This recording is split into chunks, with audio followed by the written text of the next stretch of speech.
Hello, good morning my student. जैसा कि आज हमारा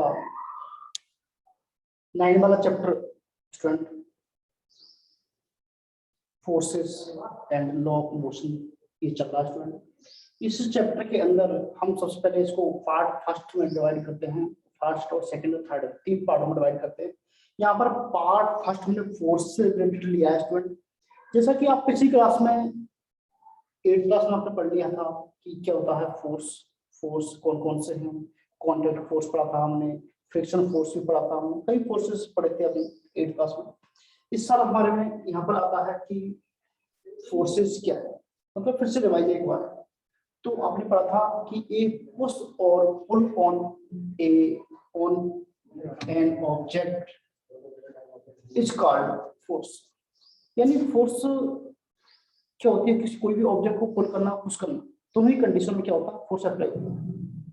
सो देन हम बात करते हैं कि जो फोर्सेस होते हैं इससे क्या इफेक्ट होता है। फोर्सेस क्या क्या इफेक्ट पैदा कर सकते हैं, इस चीज को हम जानते हैं। हम सबसे पहले फर्स्ट वाला पॉइंट लेते हैं कि ये force can make a stationary body move. कोई भी बॉडी स्टॉप है, एक जगह स्टेशनरी कंडीशन में है, इस तरह है, और उसको मोशन में लाना है, उसको मूविंग कंडीशन में लाना है, तो हम उस फोर्स अप्लाई करके उसको मूव कर सकते हैं, एक प्लेस से अनदर प्लेस पर उसको पहुंचा सकते हैं। इसी प्रकार से सेकंड वाला है a force can make a moving body stop. कोई भी बॉडी या कोई भी ऑब्जेक्ट मूव कर रही है, कंटिन्यू मोशन में है, और उसको हम स्टॉप करना चाह रहे हैं तो फोर्स अप्लाई करना पड़ेगा। चाहे वो फोर्स फ्रिक्शन का हो, या गाड़ी में ब्रेक के द्वारा अप्लाई किया जा रहा हो, या फिर किसी बॉडी के द्वारा हो, लेकिन उस पर फोर्स अप्लाई करके उस मोशन वाली ऑब्जेक्ट को, उस मूविंग कंडीशन वाली ऑब्जेक्ट को हम स्टेशनरी कंडीशन में ला सकते हैं, उसको स्टॉप कर सकते हैं। किसके द्वारा? By applying force. कोई बच्चा भाग रहा है, मोशन में है, उसको पकड़ लो, तो हमको फोर्स लाना पड़ेगा, उसको फास्ट फोर्स हमारी बॉडी के द्वारा अप्लाई करना पड़ेगा, तब जाके वो बच्चा को रोकेगा। अर्थात फोर्स के द्वारा हमने कोई मोशन करते हुए ऑब्जेक्ट, एक बॉल आ रही है, तो फर्स्ट कंडीशन में बॉल आ रही है और मोशन कर रही है, कंटिन्यू मूविंग कंडीशन में है, उसको स्टॉप करने के लिए हमको फोर्स अप्लाई करना पड़ेगा। वो टाइट हमारे हैंड के द्वारा फोर्स अप्लाई करना पड़ेगा, तब जाके बॉल स्टॉप हो। ओके, देन थर्ड है a force can change the speed of A motion. Force के द्वारा कोई ऑब्जेक्ट धीरे धीरे मूव कर रही है, उसको फास्टली मूव कर सकते हैं, या कोई ऑब्जेक्ट फास्ट मूव कर रही है तो उस पर क्या फोर्स अप्लाई करके उसको स्लो कंडीशन ला सकते हैं। जैसे कि कोई व्हीकल है, फास्ट मूव कर रहा है, उसमें ब्रेक के द्वारा एक फ्रिक्शनल फोर्स अप्लाई हुआ, ब्रेक लगाइए और ब्रेक के द्वारा वो फ्रिक्शन फोर्स है वो धीरे धीरे क्या हुआ अप्लाई हुआ, तो उसकी मोशन होगी या मूविंग कंडीशन है वो रिड्यूस होती जाएगी। वो ऑब्जेक्ट क्या फास्ट से क्या पड़ जाएगी, स्लो पड़ जाएगी। किसके द्वारा? फोर्स के द्वारा। कोई व्हीकल जा रहा है, धीरे धीरे अपन उसको पकड़ो, तो पकड़ने पर वो ऑब्जेक्ट जो व्हीकल है वो धीरे धीरे जाएगा। कोई किसी की मोटरसाइकिल है, हम पीछे से उसको पकड़ लेंगे तो वो मोटरसाइकिल तेज फास्ट नहीं भागेगी, धीरे धीरे मूव करेगी। इससे क्लियर होता है कि फोर्स के द्वारा हम कोई मूविंग ऑब्जेक्ट है उसकी स्पीड में चेंज कर सकते हैं। कोई साइकिल है खड़ी हुई है, उसमें आप उसको क्या करिए, पुश करिए, पुश करने पर फोर्स अप्लाई होगा, और फोर्स अप्लाई होने पर वो जो साइकिल कोई स्लो जा रही है उसको फास्टली मूव हम करवा सकते हैं। देन फोर्थ वाली कंडीशन है a force can change the direction of motion. कोई भी ऑब्जेक्ट है वो कंटिन्यू मोशन में है, तो हम फोर्स अप्लाई करके उसकी डायरेक्शन को चेंज कर सकते हैं। क्या कर सकते हैं? डायरेक्शन चेंज कर सकते हैं। फॉर एग्जांपल एक बॉलर होता है, एक बॉलर होता है, और बॉल जैसे ही बॉल को फेंकता है किसके पास आती है बॉल? बैट्समैन के पास आती है, यानी हम कह सकते हैं साउथ टू नॉर्थ जाती है। और नॉर्थ डायरेक्शन में कौन होता है? वहां पर एक बैट्समैन होता है। बैट्समैन की ओर साउथ टू नॉर्थ की ओर बॉल आ रही है, लेकिन वो बैट्समैन उस बॉल की साउथ से जो नॉर्थ में जा रही थी उस डायरेक्शन को चेंज करके उसको ईस्ट में दे देता है, यानी उसको ईस्ट कंडीशन में पहुंचा देता है। उसकी डायरेक्शन को चेंज कैसे की? उन्होंने एक फोर्स अप्लाई किया, किस पर? बॉल पर, बैट्स के द्वारा फोर्स अप्लाई किया और बॉल की डायरेक्शन जो नॉर्थ थी उससे उन्होंने ईस्ट की ओर कर दिया, यानी डायरेक्शन चेंज कर देती, चेंज हो जाती है। किसके द्वारा होती है? फोर्स अप्लाई करके। हम फोर्स वो चीज है जिसके द्वारा कोई भी ऑब्जेक्ट की कोई स्टेशनरी कंडीशन है तो उसको मोशन में, कोई मोशन वाली कंडीशन है तो उसको स्टेशनरी कंडीशन में, किसी की डायरेक्शन चेंज कर सकते हैं, किसी की शेप भी चेंज कर सकते हैं। देन अगला आता है हमारा a force can change the shape and size, shape and size of an object. Student यहाँ पर हम बात कर रहे हैं कि कोई ऑब्जेक्ट है उसकी शेप और साइज को हम चेंज कर सकते हैं। कोई बड़ी है, जैसे हम कह सकते हैं कॉटन है, कॉटन का एक इतना बड़ा बंडल है, उसको आप फोर्स अप्लाई करो और उसकी साइज घट जाएगी, साइज उसकी हो जाएगी, रिड्यूस हो जाएगी, कम हो जाएगी। तो इससे कब हुआ ये? जब हमने फोर्स अप्लाई किया। कोई फॉर्म है, फॉर्म को आप फोर्स अप्लाई करो, उसको पुश करो, पुश करने पर क्या होता है? वो ऑब्जेक्ट की साइज या उस फॉर्म की साइज थोड़ी कम हो जाएगी। क्यों होगी साइज कम? क्योंकि फोर्स ने उस साइज को कम कर दिया। अच्छा, इसी प्रकार से शेप चेंज कर सकते हैं। हम जानते हैं एक गुब्बारा होता है एक राउंड शेप में, उसको हम फोर्स के द्वारा उसको लंबा कर सकते हैं। बहुत से गुब्बारे डिजाइनिंग में बनाए जाते हैं, आप देखते हैं। कई आपने देखा होगा जैसा कि बैट जो अपना फ्लोर होता है, आटा होता है, गीला आटा होता है, उस गीले आटे को फोर्स लगा करके हम दाब डाल करके उसको एक फ्लैट सरफेस बना सकते हैं, उसकी चपाती बना सकते हैं, उसके गोल रोल बना सकते हैं, मतलब उसकी शेप हम डिफरेंट टाइप की शेप दे सकते हैं। किसके द्वारा? फोर्स के द्वारा। आपने देखा होगा कई ऐसी ऑब्जेक्ट हैं जिनको फोर्स के द्वारा रबड़ होता है, फोर्स अप्लाई करो, साइज उसकी बढ़ा सकते हैं। पहले छोटा साइज का था, साइज बढ़ा सकते हैं। किसके द्वारा? Student, applying force. Okay, then यहाँ पर बात करेंगे कि जो फोर्स है वो फोर्स क्या कर सकता है? किसी ऑब्जेक्ट की साइज को और शेप को चेंज कर सकता है, किसी की डायरेक्शन को चेंज कर सकता है, कोई मोशन में है तो उसको स्टेशनरी कर सकता है। यानी फोर्स होता है वो कोई भी ऑब्जेक्ट क्या मोशन में है तो उसको स्टेशनरी में, स्टेशनरी में है तो उसको मोशन में, उसकी डायरेक्शन में चेंज कर सकता है, शेप एंड साइज चेंज कर सकता है। कौन? फोर्स। जनरली हम बात करते हैं फोर्स के टाइप की, तो फोर्स टू टाइप का होता है। कितने टाइप होता है? टू टाइप का। कौन कौन से? बैलेंस फोर्स और दूसरा है unbalance force.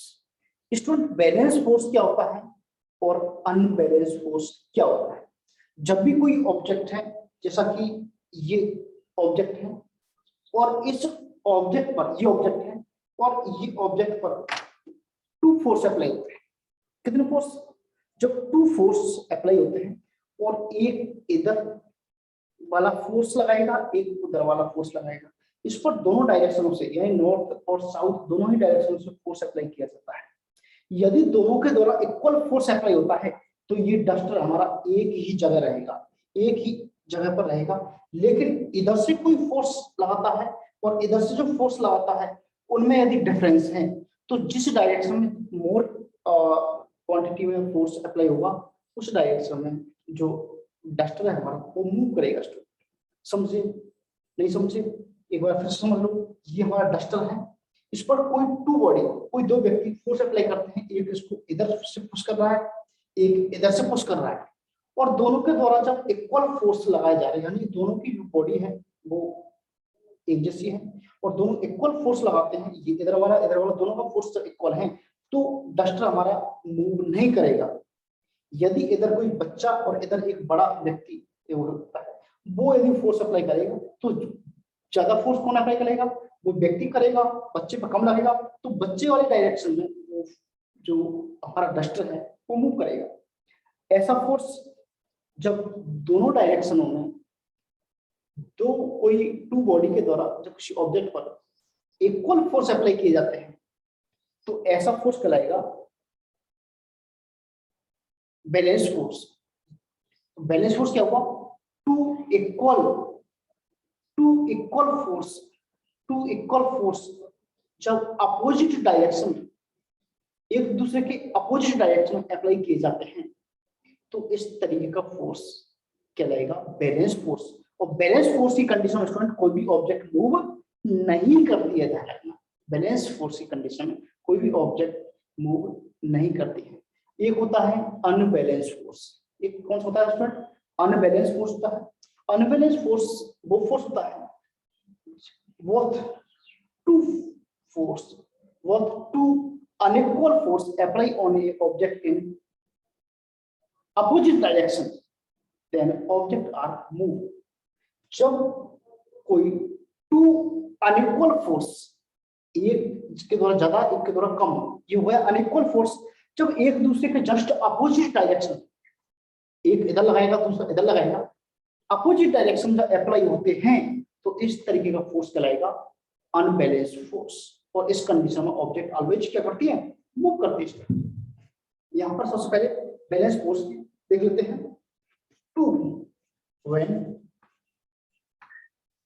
when two equal force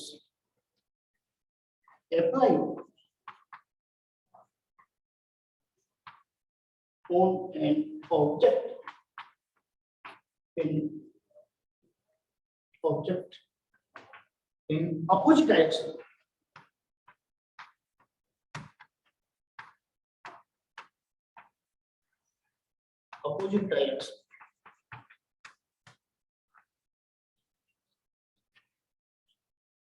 are called balance force।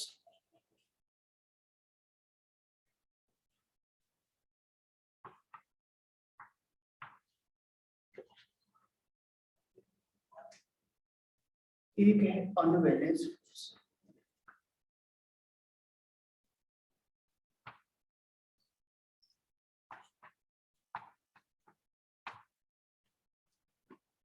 when two unequal force, when two unequal force apply on an object in opposite direction,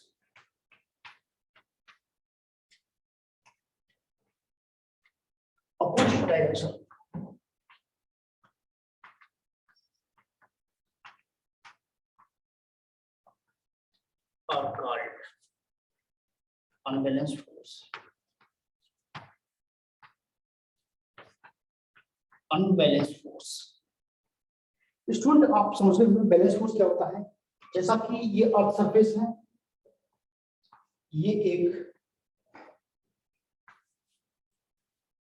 earth surface है student, और ये बॉक्स है, ये earth surface है और ये box है, earth surface पे बॉक्स रखा हुआ है। एक बॉडी इस डायरेक्शन में,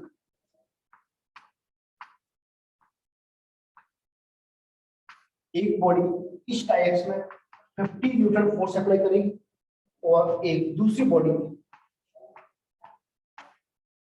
इस डायरेक्शन में जब ये भी 50 न्यूटन फोर्स अप्लाई करेगी तो स्टूडेंट इसे कहते हैं इक्वल, क्या कहते हैं, बैलेंस फोर्स कहेंगे। क्या कहेंगे उसको, बैलेंस फोर्स बोलेंगे ए वाला। और स्टूडेंट इस कंडीशन में ऑब्जेक्ट या हमारा जो बॉक्स है वो मूव नहीं करेगा। देन अगला है एक ये बॉक्स है हमारा, और इसमें ये बॉडी जब इस पर फोर्स अप्लाई करेगी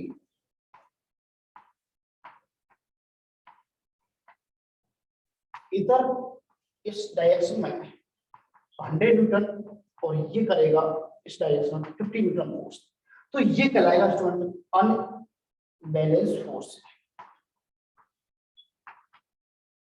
क्या कहलाएगा स्टूडेंट, ये अनबैलेंस फोर्स कहलाएगा। और इस कंडीशन में हमारी जो ऑब्जेक्ट है स्टूडेंट वो मूव करेगी, क्योंकि जब तक अनबैलेंस फोर्स नहीं होगा तब तक कोई ऑब्जेक्ट मूव नहीं करते। बैलेंस फोर्स वो होगा जब टू डायरेक्शन, बोथ डायरेक्शन में जब इक्वल फोर्स अप्लाई होता है किसी ऑब्जेक्ट पर, तो उसे बैलेंस फोर्स कहते हैं। बैलेंस फोर्स की कंडीशन में कोई ऑब्जेक्ट मूव नहीं करती है, जबकि अनबैलेंस फोर्स की कंडीशन में ऑब्जेक्ट मूव करते हैं। जब दोनों डायरेक्शन उससे डिफरेंट फोर्स, एक ज्यादा लगाएगा एक कम लगाएगा, तो जिधर ज्यादा फोर्स लगेगा उधर ऑब्जेक्ट मूव करेगी, और ऐसा फोर्स कहलाएगा अनबैलेंस फोर्स कहलाएगा। ओके, हमारा ये पहला वीडियो यही फिनिश होता है। देन इस चैप्टर का सेकंड वीडियो हम नेक्स्ट डे पढ़ेंगे। जब तक आप लोग समझिए अपनी नोटबुक के अंदर नोट करिए। Thank you student.